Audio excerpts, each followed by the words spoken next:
Goodness students, on demand, today I am going to teach you Rutherford alpha ray scattering experiment. सबसे पहले बेटा मैं आपको बता दूं, जो जे थॉमसन सर थे उन्होंने सबसे पहले एटॉमिक मॉडल की डिस्कवरी की थी। उन्होंने अपने मॉडल का नाम प्लम पुडिंग मॉडल रखा था, बट उनका जो ये मॉडल था वो एटॉमिक स्ट्रक्चर को अच्छे से एक्सप्लेन नहीं कर पाया था, जिसके कारण उस टाइम पर जो अर्नेस्ट रदरफोर्ड ब्रिटिश साइंटिस्ट थे जे थॉमसन के इस मॉडल से सहमत नहीं हुए। तब उन्होंने एक एक्सपेरिमेंट परफॉर्म किया जिसका नाम उन्होंने अल्फा रे स्कैटरिंग एक्सपेरिमेंट रखा। इसमें उन्होंने जो अरेंजमेंट की थी उस डिटेल को हम चलो डायग्राम के थ्रू समझ लेते हैं। सबसे पहले उन्होंने एक रेडियो एक्टिव सोर्स लिया और उसे लेड कैविटी में या लेड ब्लॉक में बंद कर दिया। जो रेडियो एक्टिव सोर्स है वो अल्फा पार्टिकल्स को एमिट करते हैं। आपको बता दूं, अल्फा पार्टिकल हीलियम न्यूक्लियस होते हैं जिसमें 2 प्रोटॉन और 2 न्यूट्रॉन होते हैं। तो इससे हमें पता लगता है जो अल्फा पार्टिकल है उसका जो मास है वो 4 यूनिट होगा और उसके ऊपर जो चार्ज है वो 2 यूनिट पॉजिटिव चार्ज होगा।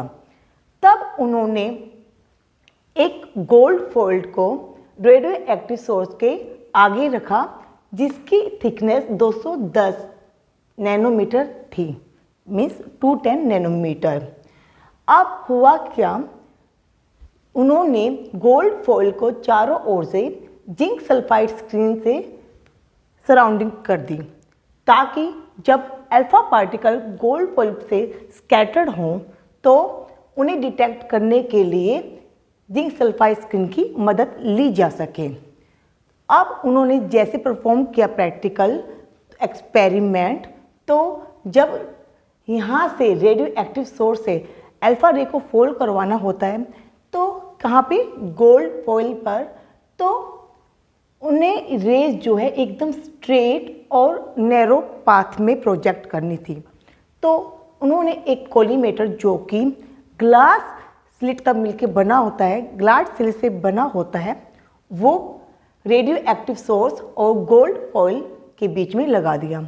अब हुआ क्या, जैसे ही रेडियो एक्टिव सोर्स से अल्फा रे को प्रोजेक्ट किया गया वो ग्लास स्लिट यानी कोलीमेटर के थ्रू पास होते हुए गोल्ड फॉइल पर फॉल की, जिसके कारण स्कैटरिंग का प्रोसेस हुआ और अल्फा रे से जो अल्फा पार्टिकल निकले थे वो डिफरेंट एंगल से डिफ्लेक्ट हो गए। यहाँ पे जिंक सल्फाइड पर जो स्क्रीन लगाई हुई थी वहाँ पे ब्राइट फ्लैश लाइट प्रोड्यूस हुई, जिससे पता लग गया कि अल्फा पार्टिकल यहाँ पे स्कैटर्ड हुए थे और अल्फा पार्टिकल को डिटेक्ट करना इजी हो गया था।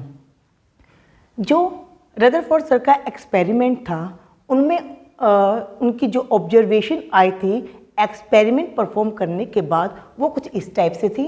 Most of the alpha particle वो स्ट्रेट पास अवे हो गए आफ्टर स्कैटरिंग और बहुत कम जो अल्फा पार्टिकल थे वो स्मॉल एंगल से डिफ्लेक्ट हुए, ठीक है।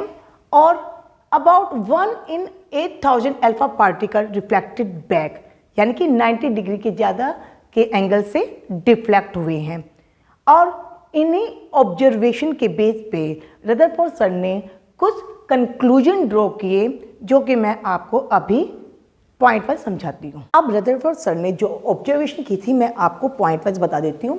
Most of the fast moving alpha particle pass straight to the gold foil, ये तो आपको पता है, सभी मोस्ट ऑफ जो ज़्यादातर अल्फा पार्टिकल थे वो स्ट्रेट निकल गए थे, जिससे क्या कंक्लूजन निकाला उन्होंने कि जो एटम का मोस्ट ऑफ स्पेस है वो एम्प्टी है। Most of the space is an atom is empty. जो सेकेंड ऑब्जर्वेशन थी, some of the alpha particle were deflected by the small angle. आपको पता है कि बहुत कम जो अल्फा पार्टिकल थे वो स्मॉल एंगल से डिफ्लेक्ट हुए थे। इससे उन्होंने ये कंक्लूजन ड्रॉ किया कि जो पॉजिटिव चार्ज था एटम के अंदर वो यूनिफॉर्मली डिस्ट्रीब्यूटेड नहीं था, वो कहीं ना कहीं एक स्मॉल वॉल्यूम में ही कंसंट्रेटेड था। तो सेकंड पॉइंट से जो कंक्लूजन ड्रॉ किया वो मैं एक बार रीड करके बता देती हूँ। The positive charge is not uniform distributed, it is concentrated in a very small volume. जो थर्ड ऑब्जर्वेशन थी रदरफोर्ड सर की, about 1 alpha particle in every 8000 alpha particles deflect by more than 90 degree. इनसे उन्होंने क्या conclusion draw किया, जो nucleus था वो बहुत कम वॉल्यूम का था एज कंपेयर टू होल या total volume of atom. The volume occupied by the positively charge particle in an atom is very small as compare to the total volume of an atom. Based on above conclusion, Rutherford sir ने इस model को nuclear model of atom का, जो कि एक number का important question बनता है। अब मैं आपको Rutherford alpha ray scattering experiment के फीचर्स और ड्रॉबैक भी करवाई देती हूँ। Now let me tell you feature of the model of Rutherford. The electron revolve around the positive charge centre in circular path. Means जैसे यहाँ पे ये न्यूक्लियस पॉजिटिव चार्ज इनसाइड है और यहाँ ऑर्बिट्स हैं और यहाँ पे इलेक्ट्रॉन इसमें रिवॉल्व कर रहे हैं। A positive charge centre in an atom called the nucleus. Second point, उन्होंने न्यूक्लियस को डिफाइन भी किया। Third one is the size of nucleus is very small as compare to the size of atom. ये कई बार discuss कर चुके हैं। अब हम आपको ड्रॉबैक बता देते हैं। हुआ क्या बेटा, according to Rutherford atom is a very stable structure, ठीक है। और उन्होंने कहा जो इलेक्ट्रॉन्स है, हम एक इलेक्ट्रॉन से लेके चलते हैं, वो जो न्यूक्लियस है उसके चारों ओर जो सर्कुलर पाथ है उसमें क्या करता है, रिवॉल्व कर रहा है। मान लो ये न्यूक्लियस है, यहाँ पे कोई इलेक्ट्रॉन यहाँ रिवॉल्व कर रहा है, तो यहाँ पे चाहे वो कांस्टेंट वेलोसिटी से या स्पीड से रिवॉल्व कर रहा हो तो बेटा फिर भी वो एक्सेलरेटेड होगा। क्यों? क्योंकि इस पॉइंट पर इसकी डायरेक्शन यहाँ पे है। अगर ये रिवॉल्व करता हुआ इलेक्ट्रॉन यहाँ गया तो डायरेक्शन ये हो जाएगा। और आपको पता है वेलोसिटी जो एक वेक्टर क्वांटिटी है, अगर डायरेक्शन भी चेंज होती है तो वेलोसिटी लगातार चेंज हो रही है और यानी कि जो इलेक्ट्रॉन है वो एक्सेलरेटेड होगा, ठीक है। और आपको इलेक्ट्रोमैग्नेटिक वेव्स अच्छे से पढ़ाया हुआ है कि एक्सेलरेटेड जो चार्ज होता है वो इलेक्ट्रोमैग्नेटिक वेव्स को क्या करता है, प्रोड्यूस करता होता है, ठीक है। अगर कोई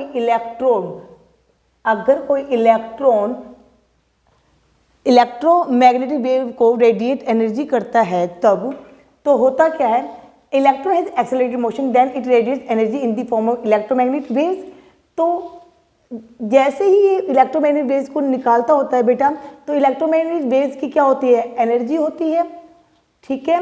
यानी कि इलेक्ट्रॉन्स को क्या करना पड़ेगा, अपनी एनर्जी लगातार लूज करनी पड़ेगी। तो अगर वो एनर्जी को लूज करता है लगातार तो ये जो पाथ है वो लगातार कम होता जाएगा। कम होते होते ये क्या करेगा, ये इनवर्ड स्पाइरल जो पाथ है फॉलो करेगा। अल्टीमेटली जो इलेक्ट्रॉन है वो न्यूक्लियस के अंदर ही गिर जाएगा, जिससे क्या होगा, पूरा का पूरा एटम कोलैप्स हो जाएगा। जब वो कोलैप्स हो गया तो बेटा एटम स्टेबल स्ट्रक्चर कैसे हुआ, इस पॉइंट को रदरफोर्ड जी एक्सप्लेन नहीं कर पाए। सेकंड पॉइंट जो मैं आपको बताना चाहूँगी, आपको पता है बेटा फ्रीक्वेंसी जो होती है इलेक्ट्रोमैग्नेटिक वेव्स की, जो कि एक्सेलरेटेड चार्ज से प्रोड्यूस हुआ है, वो किस पे डिपेंड करता है, एक्सेलरेटेड जो इलेक्ट्रॉन है उसकी रेवोल्यूशन के, उसकी फ्रीक्वेंसी के रेवोल्यूशन पर डिपेंड करता होता है। तो हुआ क्या, आप जैसे आपको पता है अगर वो इलेक्ट्रोमैग्नेटिक रेज लगातार कंटिन्यूसली प्रोड्यूस कर रहा है तो इलेक्ट्रॉन क्या अपनी एनर्जी लगातार खो रहा है, वो स्पाइरल इनवर्ड फॉल डाउन करेगा। अगर वो लगातार यहाँ पे इनवर्डली जो पाथ है कम होता जा रहा है तो इसकी फ्रीक्वेंसी और एंगुलर वेलोसिटी भी कम होती जाएगी। अगर फ्रीक्वेंसी और एंगुलर वेलोसिटी इसकी चेंज हो रही है तो इलेक्ट्रॉनिक जो मैग्नेटिक वेव है उनकी भी फ्रीक्वेंसी चेंज होती चली जाएगी।